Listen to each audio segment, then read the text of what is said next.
Artistic endeavour on the island of Cyprus, identified with the great art of Constantinople, journeys along the same paths. Humble village craftsmen and artists, often in partnership with monks and hermits fleeing Constantinople as the great city fell into Ottoman hands, express their piety and dedication to the Church, demonstrating their love and worship of the Word and acts of God. The face of Christ and that of the Holy Virgin emerged from the exalted world of the Church and entered the Cypriot home and everyday life, and Byzantine tradition prospered triumphantly in the human world, conveying to man the holiness and greatness of God. Artists carried this tradition through into the centuries that followed, so that today it can manifest itself in the work of many contemporary Cypriot artists.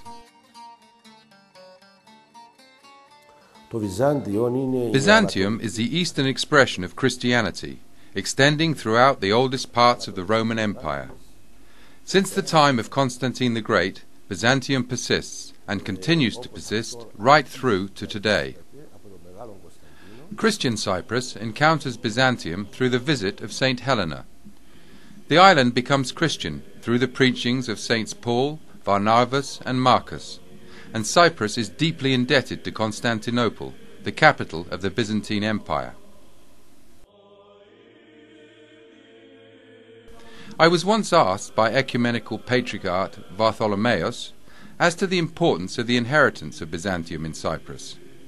I answered that Cyprus received from the town of towns an amazing inheritance, but I stressed that two were the most important: the truth that resulted from the ecumenical synods as to the essence of man and world, and secondly, the Byzantine Orthodox liturgy that nourishes and gives intellectuality to every Cypriot throughout the ages.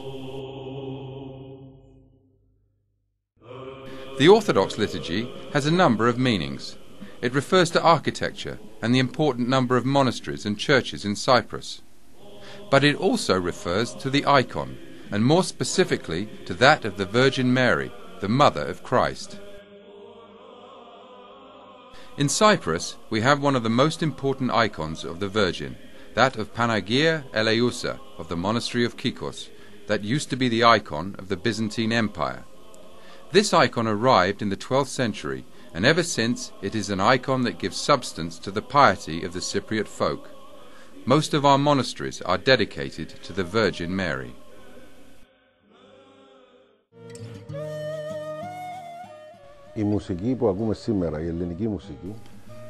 Today's traditional and folk music finds its origins in the known Byzantine ichos, the sounds that have travelled from ancient Greece to Rome and hence to the Byzantine Empire.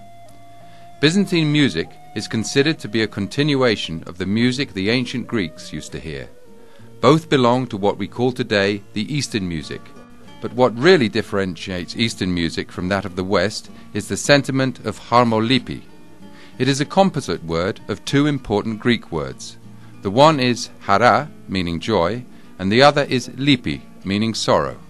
This same passage from joy to sorrow is found today in our traditional music and from the Middle Ages to today, and one can trace it in our own songs, our folk songs, and in the well-known rembetika. I think that Byzantine music really influenced the traditional music here in Cyprus. The Byzantine art of Cyprus faithfully renders the deep piety and religious sense of the Cypriot people. Throughout its history, the island has been subjected to rigorous trials that persist to this very day, and has found in the teachings of Christianity refuge and solace, but also liberation and hope. The result was a great flowering of churches, places of prayer, pilgrimage and worship, and the island rightfully came to be known as the Island of Saints. Cyprus converted to Christianity at the time of the Apostles, and a number of splendid basilicas were erected to accommodate the increasing number of worshippers. It is clear from excavations carried out that all these basilicas were richly decorated with frescoes and mosaics. In 45 AD, Saints Paul and Barnabas arrived on the island from the Syro-Palestinian coast to preach the new religion and the Holy Gospel. For a number of years, from the 4th through to the 6th centuries, Cyprus bore witness to the presence of both the pagan and Christian religions. Aphrodite was still Urania, the celestial goddess, but next to her, the figure of the Mother of God was omnipresent. Rome was relegated to history. Christianity had come to stay.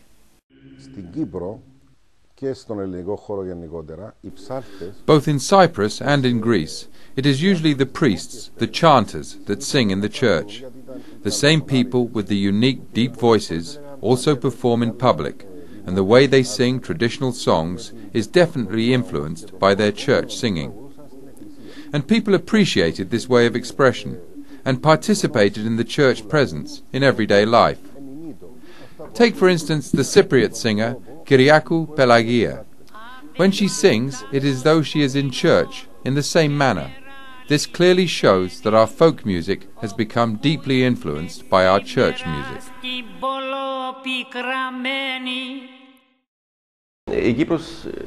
It is known that Cyprus was part of the Byzantine Empire, and a number of important monuments, not only religious ones, still exist and prove that Cyprus was an important part of the empire.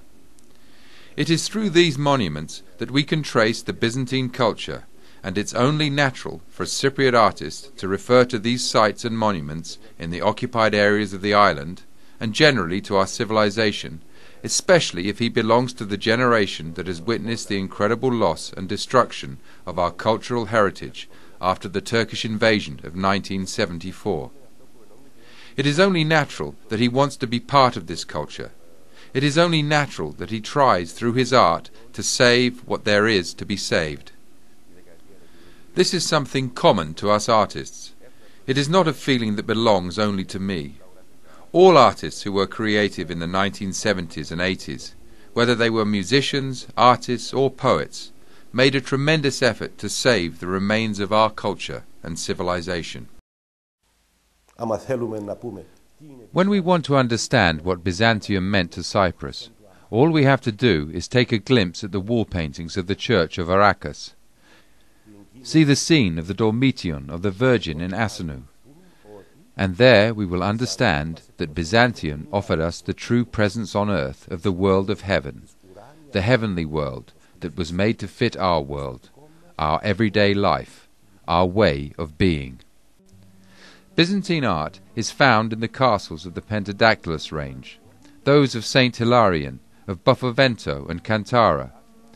Byzantine art is found in our monasteries, that of Kikos being the oldest, the monasteries of Makaras from the 10th century, the church of Panagia Tuaraka, the church of Asinu, of St. John Lampadistis, of Panagia Truditissa, of the monastery of Aias Neophytus, and that of Chrysorio Giatissa. Byzantium is present in Cyprus throughout the centuries. We do not refer to Byzantium as a particular moment in history that began and ended. We know it starts in the 3rd century, and its presence is felt until this very day. And this is a particularity one feels with Byzantine art. It is omnipresent. It is part of our everyday life.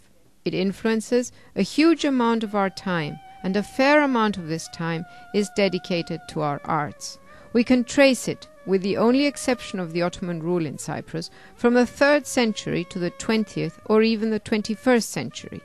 Cypriot artists are aware of the art movements of Europe, especially those of the 20th century, as a lot of them study in European countries.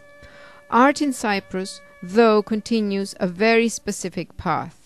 It develops both by following the currents of European art, but also keeps a firm ground through the presence of Byzantium and its ecumenality. The example of George Paul Georgiou, a self-taught artist from Famagusta, is striking.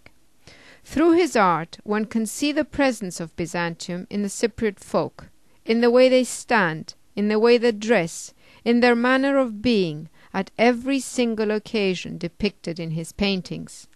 Important works of art, as the Descending of the Cross or that of Aios Piridon. In them One can see that your you can very well follow the European trends, but he chooses deliberately, however, to remain within the known, the living experience, the world of his own knowledge, which is no other but that offered to him through the Byzantine experience. The same can be said for the works of Diamandis as those of Canthos.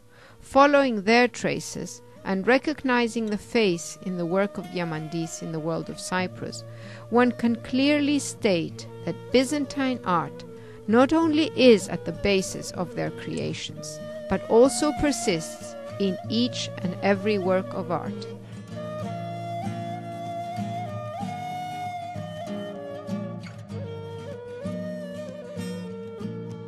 If one looks at Byzantium today, only two parts of the world maintain its existence. The one is Cyprus, the other is Mount Athos.